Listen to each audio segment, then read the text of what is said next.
Zdravím všetkých, dnes je 1.8.2025. Idem natočiť krátke video, kde vám chcem predstaviť najnovšie litium-ionové akumulátorové články veľkosti 21 700 Samsung 45T, ktoré som si objednal na webovej stránke Encon. Dneska mi dorazili, tesne po vybalení, ešte nenabíjané. Idem merať jednotlivé napätia jednotlivých článkov, aby som videl, že ako sa tie napätia zhodujú. Toto je profesionálny digitálny multimeter Escort 97, presnosť merania 0,01%, čo sa týka napätia. Takže ideme na to. Objednal som si 15 kusov článkov a potom po meraní vysvetlím kvôli čomu. Takže ideme na to. 3531, 3530, 3530, 3528, 3518, 3522, 3530,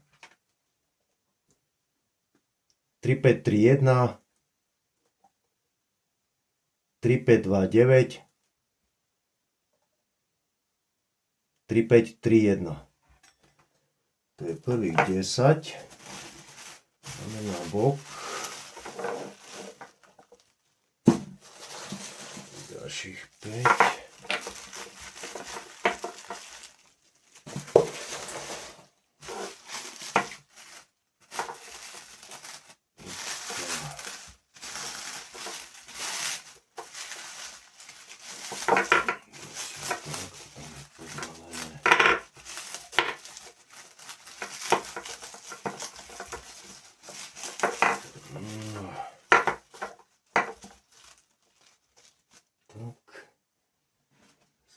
Plus polip ďalších 5 článkov. 3530, 3532, 3527, 3530, posledný 3531.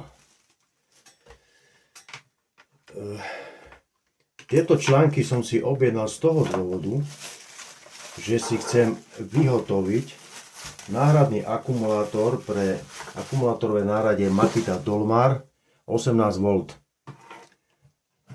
Ešte predtým som si objednal z čínskeho AliExpressu takúto krabičku aj s elektronikou, do ktorej sa zmestí už 15 článkov 21 700. Po 3 paralelne a 5 do série. Takto táto krabička vyzerá. Elektronika. Tam sú nejaké kontakty a podobné veci. Musím postaviť sledočíto. Či to bude dobre vidno. Doska plošných spojov takto. Takéto kontakty na stojato. Dva teplné senzory, jeden, druhý, dva odpory z jednej strany, dva odpory z druhej strany, 4 spinacie MOSFET tranzistory a má to aj dokonca balancer, kde predajca deklaruje, že balancovací prúd je okolo 200 mA. Takže nominálne napätie jedného článku, takto, neviem, či to bude vidno.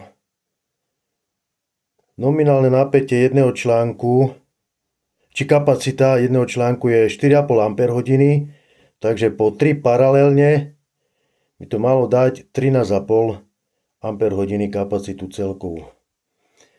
Také základné parametre o článkoch, ktoré som vyčítal z katalógového listu od Samsungu.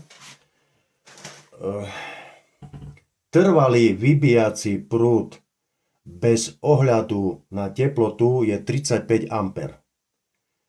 Maximálny 50 A ale len do teploty 80 stupňov. Potom už musí byť bezpodmienečne prerušené vybíjanie, lebo hrozí riziko poškodenia článku. A nabíjacie prúdy, vzhľadom na to, že tie články sú veľmi tvrdé a majú veľmi nízky vnútorný odpor, tak nabíjací prúd štandardný je 3 A na článok a maximálny 6 A na článok.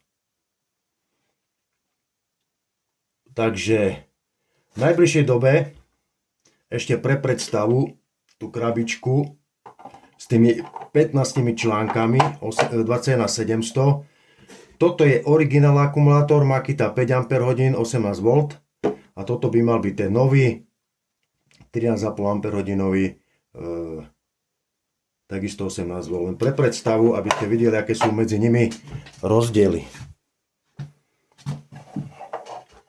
Čo sa týka na výšku, na šírku,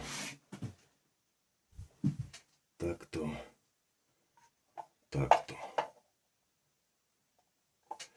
V najbližšej dobe, keď budem mať čas, tento akumulátor zostavím, nabodujem, otestujem a keď budem vedieť bližšie informácie, tak natočím ďalšie video a dám vedieť, čo som zistil. To je zatiaľ všetko, ďakujem pekne, majte sa a držte sa.